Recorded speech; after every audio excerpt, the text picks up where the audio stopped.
Drejtori i përgjithshëm i policisë së Kosovës, Gazmend Hoxha, ka thënë se nuk përjashtohen sulmet e reja terroriste në vend. Në intervistën në të cilën foli lidhur me sulmin në Banjsk dhe në atë në Ibër Lepenc, ai tha se policia merr informata rregullisht nga institucione të tjera dhe mund t'i dalë ballë cilës do sfidë. A mund të ketë sulme të tjera? Dhe nuk përjashtohet kjo mundësi. Aja që mund ju garantoj që ne kemi një kontroll të mirë në veriun e Kosovës, kemi bashkëpunimshtirje të mirë gjithandej në veri të vendit dhe kemi kapacitete të shumë fishuara të policisë Kosovës me qëllim të ballafaqimit çfarë do sulme që mund të jetë.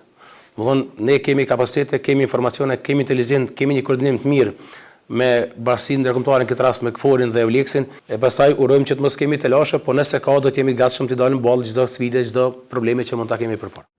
Në intervistën për Kosova Presin, Hoxha tha se zyrtarët e policisë së Kosovës janë takuar tashmë me kryetarët e komunave në veri të vendit. Sipas tij, në bashkëpunim me ta presin që t'i adresojnë çështjet e sigurisë edhe në kuptimin parandalues.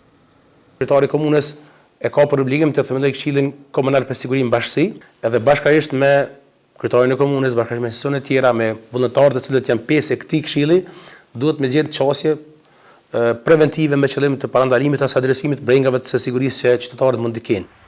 Në një nga komunikatat e fundit të policisë së Kosovës për vitin 2025, është bërë e ditur se është shënuar rënje me 3.54% i raportimit të veprave penale e rritje e sasisë së konfiskuar të kokainës dhe marijuanës.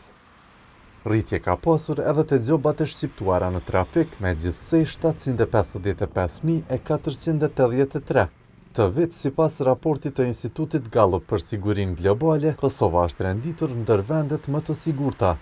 Ndërkohë, problemi kryesor që e ka identifikuar Inspektorati Policor të Policët është keq trajtimi gjatë detyrës zyrtare.